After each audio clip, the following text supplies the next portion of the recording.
우리에게 새날을 허락하신 하나님께 감사를 드립니다. 이 하루도 주의 뜻이 이루어지게 하여 주옵소서. 우리를 통하여 하나님의 이름이 높여진 하루가 될 수 있도록 우리에게 성령의 충만함을 허락하여 주옵소서. 거룩하신 예수님 이름으로 기도드립니다. 아멘. 찬송가 70장입니다. 통일 찬송가는 79장입니다.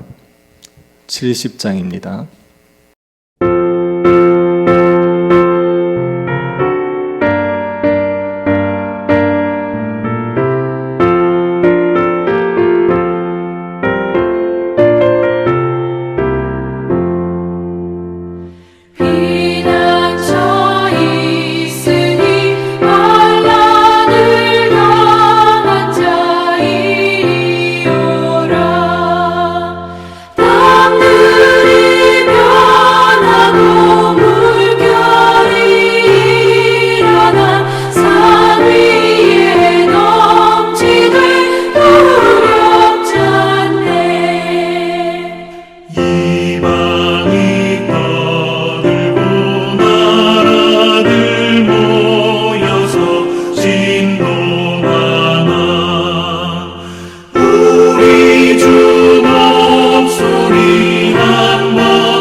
역대상 10장 1절부터 14절 말씀입니다. 역대상 10장 1절부터 14절 말씀입니다. 찾아서 한 절씩 교도하겠습니다. 찾았으면 교도하겠습니다. 블레셋 사람들과 이스라엘이 싸우더니 이스라엘 사람들이 블레셋 사람들 앞에서 도망하다가 길보아 산에서 죽임을 당하여 엎드러지니라.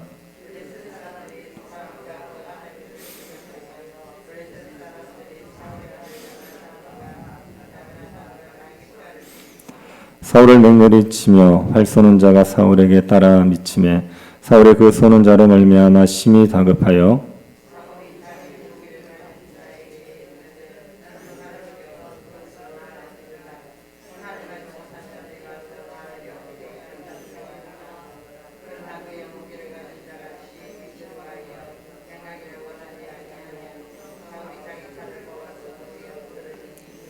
무기 가진 자가 사울이 죽는 것을 보고 자기도 칼에 엎드러져 죽으니라.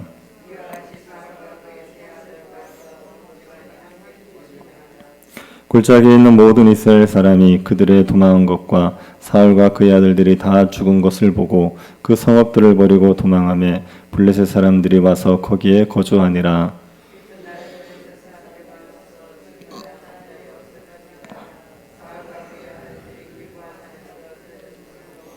곧 사울의 옷을 벗기고 그의 머리와 갑옷을 가져다가 사람을 블레셋 땅 사방에 보내 모든 이방 신정과 그 백성에게 소식을 전하고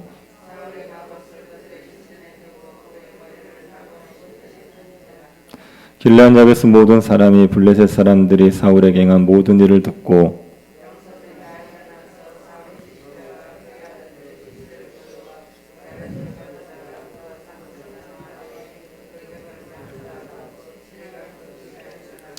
사울이 죽은 것은 여호와께 범죄하였기 때문이라. 그가 여호와의 말씀을 지키지 아니하고 또 신접한 자에게 가르치기를 청하고 여호와께 묻지 아니하였으므로 여호와께서 그를 죽이시고 그 나라를 이새의 아들 다윗에게 넘겨주셨더라. 아멘. 사람들이 자주 간과하는 것 중에 하나가 하나님의 주권입니다. 우리의 삶의 주인이 내가 아니라 하나님이라는 사실을 자주 잊어버립니다. 사람이 자기 것이라고 할 만한 것이 이 땅에는 아무것도 없습니다. 이 땅에 있는 모든 것들이 다 하나님이 만드신 겁니다. 우리 자신도 하나님이 만드셨습니다. 그래서 모든 것이 다 하나님의 것이지 우리의 것이 없습니다. 우리가 수고해서 만들어낸 것이 있을 수 있습니다. 하지만 그것도 하나님이 만드신 것을 이용해서 만들어낸 것이지 우리가 순수하게 다 만들었다고 얘기할 수 없습니다. 우리의 지혜로 만들어낸 것이 있더라도 우리 지혜조차도 하나님이 주신 것입니다.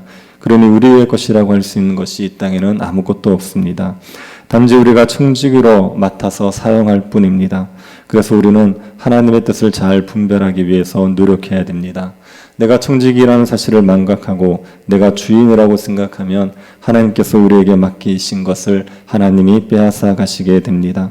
하나님의 주권을 우리가 망각하지 말아야 됩니다. 사울은 하나님에 의해서 왕으로 세워졌습니다. 사울이 왕으로 기름 부음을 받기 전까지 하나님께서는 사울에게 여러 가지 징조를 보여주시면서 하나님이 사울을 왕으로 세우신다는 것을 명확하게 알려주십니다. 사울은 잃어버린 암나귀를 찾으러 집을 나섰다가 사무엘을 만나게 됩니다. 그 일을 시작으로 해서 사울에게 계속해서 놀라운 일이 생겼습니다. 사무엘은 사울에게 돌아가는 길에 세 가지의 표징을 경험하게 될 것이라고 얘기했고 사울은 사무엘의 말한 표징들을 다 경험했습니다.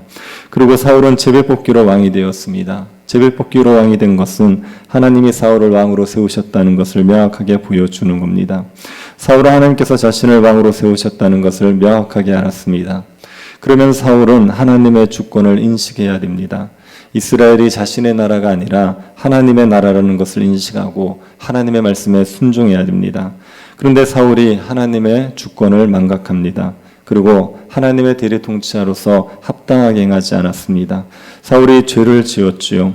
사울이 어떤 죄를 지었는지를 13절, 14절에 설명해 주고 있습니다.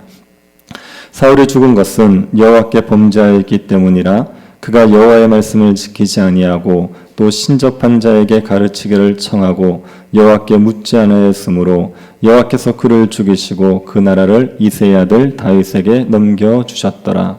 사울은 하나님 앞에 범죄했습니다. 사울의 범죄는 크게 두 가지입니다. 첫 번째는 하나님의 말씀을 지키지 않은 겁니다. 사울은 제사장만이 드릴 수 있는 제사를 드렸지요. 제사장만이 제사를 드릴 수 있다는 율법을 무시하고 자기가 제사를 드렸습니다. 그리고 하나님께서 아말렉을 진멸하라고 하신 말씀을 무시하시고 자기 마음대로 왕과 좋은 짐승을 살렸습니다. 그뿐 아니라 사울은 다윗을 시기하여 죽이려 했고 다윗을 도왔다는 이유로 제사장 85명을 죽였습니다. 사울은 하나님의 말씀을 무수히 어겼습니다. 하나님의 말씀을 지키지 않은 것이 사울의 죄입니다. 그리고 사울은 위기의 때에 신접한 자에게 묻고 하나님께 묻지 않았습니다. 사울은 블레셋과의 전쟁을 앞두고 신접한 자를 찾아갔습니다. 그리고 죽은 사무엘을 불러달라고 해서 사무엘에게 묻지요.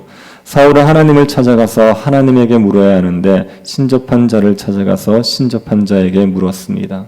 사무엘서를 보면 사울이 하나님 앞에 묻기는 했습니다. 그런데 하나님께서 응답하지 않으셨습니다. 꿈으로도 우림으로도 선자로도 사울에게 응답하지 않으셨습니다. 하나님께서 사울에게 응답하지 않으신 이유가 무엇입니까?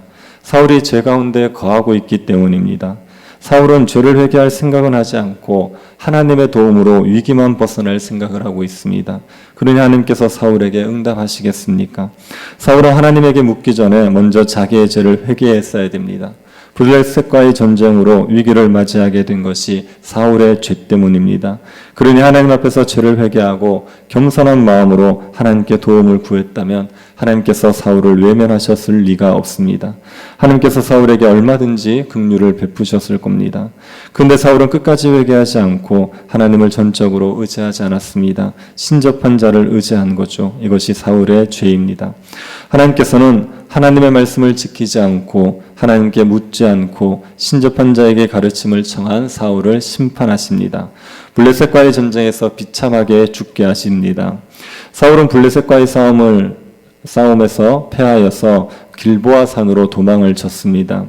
하지만 블레셋 사람들의 추격을 피할 수가 없었습니다. 블레셋 사람들은 사울과 그 아들들을 추격했습니다. 그래서 사울의 아들들을 먼저 죽입니다. 요나단, 아비나답, 말기스와 세 아들을 죽였습니다. 그리고 사울을 추격합니다. 블레셋의 궁수들이 사울을 맹렬히 추격해오자 사울은 심히 다급하게 되었지요. 사울은 열심히 도망쳤지만 날아오는 화살을 피하지 못하고 중상을 입었습니다. 사울은 꼼짝없이 블레셋 사람의 손에 잡히게 되었습니다. 사울은 블레셋 사람들에게 무슨 치욕을 당할지 알 수 없었습니다. 사울은 블레셋 사람들의 손에 잡혀서 치욕을 당하느니 자기 부하의 손에 죽고 싶었습니다. 그래서 자신의 무기 든 자에게 자신의 칼로 자신을 찔러달라고 합니다. 하지만 무기 든 자가 사울을 죽이기 두려워합니다. 자신의 손으로 사울을 죽이는 일을 할 수가 없었습니다. 사울은 할 수 없이 자기의 칼을 뽑아 그 위에 엎드려집니다. 스스로 목숨을 끊었습니다. 사울의 스스로 목숨을 끊자 무기 든 자도 함께 자결을 했습니다. 사울의 범죄로 사울은 죽임을 당했습니다. 자신만 죽은 게 아니라 아들들도 죽이고 무기 든 자도 죽였습니다. 수많은 이스라엘 병사들도 죽게 했습니다. 사울과 사울의 아들들이 죽고 나자 이스라엘 군대는 뿔뿔이 흩어집니다. 이스라엘의 성읍들은 블레셋 사람의 손에 넘어가게 됩니다. 그리고 사울은 죽고 나서도 블레셋 사람들에게 치욕을 당합니다. 블레셋 사람들이 죽은 자를 약탈하다가 사울과 사울의 아들들의 시신을 발견했습니다. 그리고 그 시신을 유린합니다. 사울의 머리를 베었습니다. 그리고 갑옷을 벗겼습니다. 사울의 머리를 자르고 시신을 발가벗겨 버린 겁니다. 블레셋 사람들은 자신들이 사울을 죽였다는 사실을 알리기 위해 사울의 머리와 사울의 갑옷을 블레셋 땅에 돌리면서 사람들에게 구경을 시켰습니다. 그리고 갑옷은 신전에 두고 블레셋 사람 사울의 머리를 다곤의 신전에 달았습니다. 사무엘상을 보면 블레셋 사람들이 사울의 시체를 벳산 성벽에 달았다고 합니다. 그러면 사울의 머리는 다곤의 신전, 블레셋 땅에 있는 다곤의 신전에 달렸지만 그의 몸은 벳산 성벽, 이스라엘 땅에 있는 벳산 성벽에 못 박힌 겁니다. 사울의 시신과 함께 아들들의 시신과 함께 사울의 시신이 벳산 성벽에 못 박혔습니다. 사울은 죽어서도 그 시체가 유린당하는 수치를 겪었습니다. 하나님께서는 하나님의 말씀을 버린 사울에게 무서운 심판을 내린 거지요. 하나님께서 사울에게 진노를 쏟아 부으신 겁니다. 그런데 하나님께서는 진노 중에도 은혜를 베푸십니다. 길르앗 야베스 사람들을 통해서 은혜를 베푸셨습니다. 길르앗 야베스 사람들은 사울과 그 아들의 시체가 벳산 성벽에 못 박혔다는 사실을 알고 그 시체를 길르앗 야베스로 가지고 와서 장사 지내줍니다. 그리고 7일간 금식을 하면서 애통하죠. 길르앗 야베스 사람들은 사울이 왕이 되고 나서 암몬 왕 나하스의 손에서 그들을 구해준 적이 있습니다. 이 길르앗 야베스 사람들이 사울의 은혜를 기억하고 사울과 사울의 아들들을 장사 지내줬습니다. 길르앗 야베스 사람들이 사울에게 베푼 은혜는 하나님께서 사울에게 베푼 은혜입니다. 하나님께서 사울에게 진노하셨지만 진노 중에도 긍휼을 베푸신 겁니다. 이 사울의 죽음을 보면서 우리가 두려움을 가져야 됩니다. 하나님이 베푸신 은혜를 저버리고 하나님의 주권을 무시할 때 우리가 얼마나 큰 심판을 받는지를 알고 두려워해야 됩니다. 하나님의 주권을 인정하지 않고 자신이 하나님인 것처럼 하나님의 말씀을 무시하는 자에게는 무서운 심판이 있습니다. 하나님께서는 하나님의 주권을 인정하지 않는 자를 심판하시고 그에게 주셨던 모든 것을 거두어 가십니다. 이스라엘 백성들이 가나안 땅에서 쫓겨난 것도 하나님의 주권을 인정하지 않았기 때문입니다. 하나님이 이스라엘에게 모든 것을 주셔서 이스라엘이 나라를 이루고 살았는데 그 하나님을 인정하지 않습니다. 하나님의 말씀을 지키지 않습니다. 하나님께 묻지 않고 다른 신들의 가르침을 구했습니다. 그래서 하나님께서 이스라엘을 가나안 땅에서 쫓아내신 겁니다. 하나님께서는 하나님의 것을 하나님의 뜻대로 하실 수 있습니다. 하나님께서 원하는 자에게 하나님의 것을 주실 수 있는 분입니다. 하나님이 주신 것으로 복을 누리면서도 하나님의 말씀을 지키지 않고 하나님께 묻지 않는 사람들은 가진 것을 빼앗기게 됩니다. 하나님께서 하나님의 것을 되찾아 가시고 하나님이 원하시는 사람에게 주십니다. 우리가 하나님이 우리의 주인이심을 잊어버리지 않기를 바랍니다. 내가 내 손에 있다고, 내가 내 손에 가지고 있다고 내 것이라고 생각하지 마십시오. 내 재산을 내 것으로 생각하지 마십시오. 내 자녀를 내 것으로 생각하지 마시고 내가 가진 지위가 영원할 것이라고 생각하지도 마시기 바랍니다. 내 생명도 내 것이 아님을 잊어버리지 않으시기를 바랍니다. 우리의 모든 것은 다 하나님의 것입니다. 하나님의 뜻대로 살 때만 하나님이 주신 것들을 누리면서 바르게 사용할 수 있습니다. 모든 것이 하나님의 것임을 고백하고 하나님의 주권에 철저히 복종하면서 살아가는 주의 백성들이 될 수 있기를 간절히 바랍니다. 자비하신 하나님, 하나님께서 우리에게 온갖 좋은 것들을 허락하여 주셔서 주의 은혜 가운데서 복을 누리며 살아가게 하시니 감사드립니다. 우리가 하나님의 주되심을 잊어버리지 않게 하여 주옵소서. 우리가 우리의 모든 것들을 가진 주인인 것처럼 교만하게 행하지 말게 하여 주시고 겸손히 하나님만을 의지할 수 있도록 은혜 베풀어 주옵소서. 걸어가신 예수님 이름으로 기도드립니다. 아멘. 하늘에 계신 우리 아버지여, 이름이 거룩히 여김을 받으시오며 나라의 임하옵시며 뜻이 하늘에서 이룬 것 같이 땅에서도 이루어지이다. 오늘날 우리에게 일용할 양식을 주옵시고 우리가 우리에게 죄 지은 자를 사하여 준 것 같이 우리 죄를 사하여 주옵시고 우리를 시험에 들게 하지 마옵시고 다만 낙에서 구하옵소서. 대개 나라와 권세와 영광이 아버지께 영원히 있사옵나이다. 아멘. 우리 교회가 하나님의 주되심을 인정하는 교회가 되게 해달라고 기도해 주시고 새 교회당 건축을 위해서 그리고 목요일마다 진행되고 있는 이천동 이웃주민 봉사 사역을 위해서 기도해 주시고 개인적으로 기도하시기 바랍니다.